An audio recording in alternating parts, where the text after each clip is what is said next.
Novo Nordisk just shocked the market by forecasting a rare decline of 5% to 13% in its adjusted sales and operating profits for the upcoming year.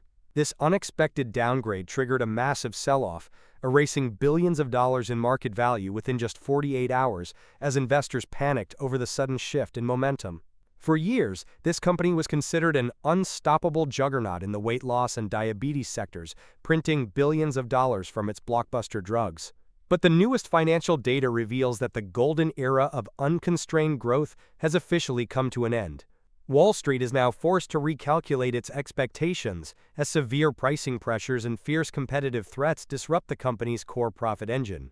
Novo Nordisk is a global healthcare company based in Denmark that has specialized in diabetes care for over 85 years.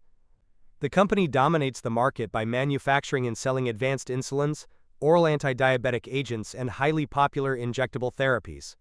The massive driver behind its modern business is the category of GLP-1 therapies, which includes famous brands like Ozempic, Rybelsus, and Wegovy. This segment alone now commands an astonishing 76% of total company sales, completely overshadowing its legacy insulin business, which has shrunk to just 17% of revenue. The company also operates a smaller biopharmaceutical division focused on specialized protein therapies for rare disorders like hemophilia, though it brings in less than 10% of total sales. This stock matters immensely right now, because it represents the ground zero of the global weight loss boom, which is undergoing a dramatic structural transformation. The financial results from 2025 show a modest 6% revenue growth year over year, accompanied by a tiny 2% expansion in diluted EPS. This represents a severe deceleration compared to the explosive growth rates investors had grown accustomed to in previous quarters. The biggest shock came from management's official guidance, which predicts that adjusted revenue and operating profits will contract by 5% to 13% in constant currencies. This rare top-line decline is driven by massive pricing concessions in the United States and the expiration of certain international patents. While a $4.2 billion sales rebate provision reversal will artificially boost the reported numbers in the first quarter, the underlying operational business is clearly slowing down. Analysts were caught completely off guard by the severity of this slowdown, which highlights a massive loss of market share to its main rival. Following the recent steep sell-off, Novo Nordisk shares are trading at $47.41, representing a noticeable discount to its long-term historical averages. The independent fair value estimate is pinned at $54, which means the stock is currently trading at a price-to-fair value ratio of 0.88. This indicates that the market has arguably overreacted to the negative news, providing a decent margin of safety for long-term investors. The stock's current price-to-earnings multiple sits at a highly conservative 11.2, which is vastly cheaper than major competitors in the large-growth healthcare space. For this valuation to deliver outstanding returns, the company merely needs to resume mid-single-digit revenue growth after 2027. The current market price leaves plenty of room for error, suggesting that the stock has shifted from a highly overvalued speculative bet into a fundamentally attractive value play. The profitability engine of Novo Nordisk remains exceptionally strong, though it is entering a period of significant margin compression. The company's massive gross profit margins are supported by its world-class manufacturing scale and unmatched expertise in producing complex biologics. However, operating margins are under intense pressure and are expected to decline in step with the guided drop in operating profits. This contraction is being triggered by a projected 20% average drop in the net price of its key semaglutide products within the United States market. This severe pricing pressure stems from aggressive Medicare negotiations and newly signed agreements with the administration. The high-margin GLP-1 segment continues to carry the financial weight of the entire corporation, while the legacy insulin and biopharmaceutical segments act as a drag on overall margin expansion. Management is actively steering the corporation away from its traditional reliance on standard insulin and transforming it into an advanced cardiometabolic innovator. The company holds an exemplary capital allocation rating reflecting a rock-solid balance sheet, with substantial free cash flows that easily cover its financial obligations. Despite holding roughly 130 billion Danish kroner in borrowings against 26 billion kroner in cash, its leverage remains perfectly manageable. Capital is being aggressively deployed into internal research and development, alongside strategic manufacturing acquisitions like the Catalent sites to solve past supply bottlenecks.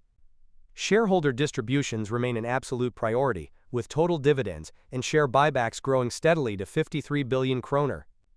This strategic pivot into broader indications like heart failure and liver disease is highly logical and shows that management is planning far ahead of its 2032 patent expirations.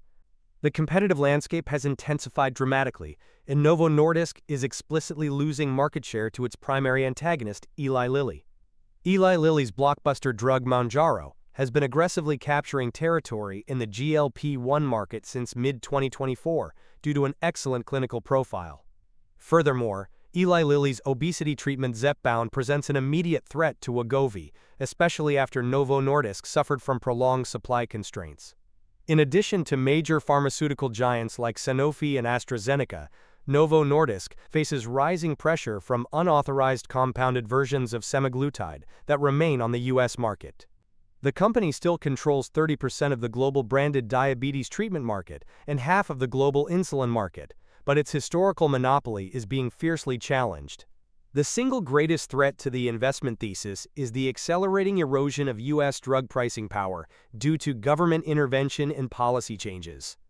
Since Novo Nordisk derives roughly 56% of its total pharmaceutical revenue from the United States, it is highly vulnerable to regulatory shifts. The signing of a new obesity drug pricing agreement in November 2025 moved severe pricing pressure forward into 2026, much earlier than the market anticipated.